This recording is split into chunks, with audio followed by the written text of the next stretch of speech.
Jesús multiplicó los panes y sació a una multitud aquí en la orilla del lago. Y hoy nos va a narrar la parte siguiente. Nos dice el Evangelio que Jesús, después de haber hecho ese milagro, obligó a sus discípulos a ir a la otra orilla. Los subió a la barca y los mandó a la otra orilla. E iban transitando por este lago y nos dice el Evangelio que Jesús subió a un monte a orar. Mientras ellos pasaban, navegaban al atardecer, al anochecer, por este lago, Jesús, en cambio, subió a un monte a orar. Y esa travesía se puso cada vez más difícil, estaba cada vez más oscuro y las olas atemorizaban a los discípulos. ¿Qué simboliza todo esto?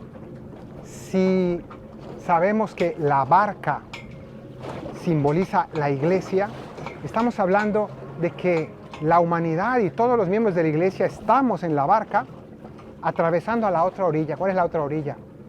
La eternidad.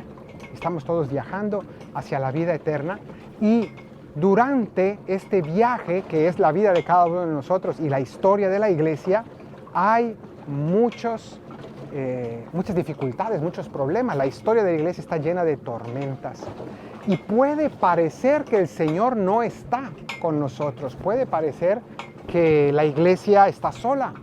A veces las tormentas, los problemas externos e internos, las persecuciones, pero también las dificultades interiores de la iglesia y también lo mismo con nosotros, los problemas de nuestra vida, nos pueden hacer sentir que el Señor no está, pero sí está.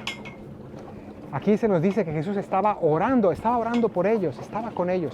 Nosotros decimos que el Señor está sentado a la derecha del Padre y está allí para interceder por nosotros, así como Jesús estaba ahí en ese monte. Bueno, pues en medio de esa travesía, en medio de ese viaje, entonces en el momento más oscuro y cuando más atemorizados estaban los discípulos, de repente se encuentran a alguien caminando sobre las aguas. Nosotros ya sabemos quién es, pero ellos no lo sabían. Y lo ven venir y pensaron que era un fantasma. Vean ustedes qué semejante es esto a el momento en que Jesús, resucitado en el cenáculo, se presenta ante sus discípulos y también dice el Evangelio que pensaron que era un fantasma. Pues lo mismo aquí, lo vieron acercarse y Jesús les tuvo que decir: no teman, soy yo. Ellos casi no lo podían ver, pero estaban impresionados de que alcanzaban a ver su silueta y alcanzaban a ver cómo caminaba sobre las aguas. Lo interesante de este símbolo de caminar sobre las aguas es el siguiente, y es que en la Biblia el mar es siempre un símbolo de el pecado, el mal y sobre todo la muerte. Y así lo podemos ver en muchos libros de la Biblia, especialmente el Apocalipsis usa mucho esta imagen, pero en general toda la Escritura. ¿Por qué? Porque en el agua pues nos hundimos, no podemos respirar, nos ahogamos y es una masa de agua enorme que nos engulle, nos traga, está llena de peligros. Entonces era siempre visto así.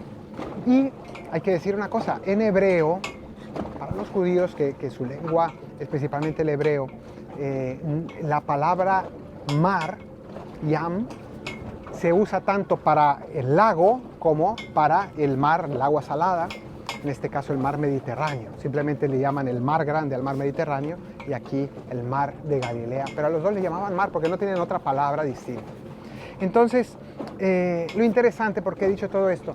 Porque cuando ven a Jesús venir caminando sobre las aguas, en el fondo este símbolo es muy poderoso porque es el mismo Señor que está aquí presente sobre la muerte, sobre el mal y tiene bajo sus pies, tiene bajo su dominio todas las fuerzas, todo el poder del mal, todo lo que atemoriza a sus discípulos, todo lo que nos causa temor a nosotros. Y por eso viene y dice: no teman, soy yo. Y no solamente soy yo, sino que yo estoy por encima de la muerte. Así lo demostrará finalmente en su resurrección, pero también aquí. Y entonces nos viene a recordar el Señor que mientras nosotros atravesamos esta vida en nuestro camino hacia la otra orilla, es decir, hacia la eternidad, hacia la vida eterna, y nos encontramos con tantas sorpresas y a veces con tantas dificultades y con tantos temores, el Señor nos dice, yo estoy aquí. Parece que no estoy, pero sí estoy. Y no te vas a ahogar, yo estoy contigo. Y así Pedro también le pidió a Jesús cuando lo vio aquí caminando, le dijo, Maestro, si eres tú, mándame ir a ti caminando sobre las aguas. Y entonces Jesús lo llamó, le dijo, ven. Y Pedro también pudo caminar sobre las aguas mientras tuvo sus ojos puestos en Jesús. Después se nos dice que empezó a sentir la fuerza del viento y empezó a entrarle un temor cuando se empezó a fijar de la oscuridad, de la grandeza del mar, de la fuerza de las olas. Y eso nos pasa a nosotros también. Cuando pongo más mi atención en el tamaño de los problemas, que muchas veces son enormes, y me dejo de fijar en la fuerza del Señor que camina sobre las aguas, que está por encima, que es más grande que este mar, entonces nuestra atención se fija en lo que no es importante, en lo que no es lo más fuerte. Y es allí donde Pedro se empieza a hundir. Y por eso Jesús lo salva, lo agarra, lo saca y le dice claramente, lo reprende. Le dice, hombre de poca fe, ¿por qué dudaste?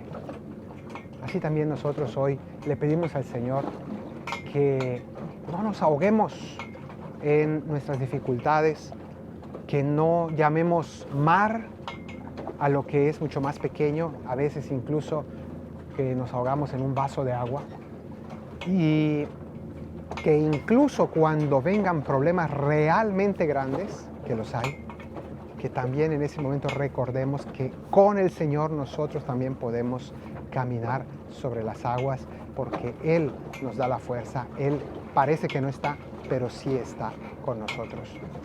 Que el Señor te bendiga desde Sion, el que hizo cielo y tierra, en el nombre del Padre, del Hijo y del Espíritu Santo. Amén.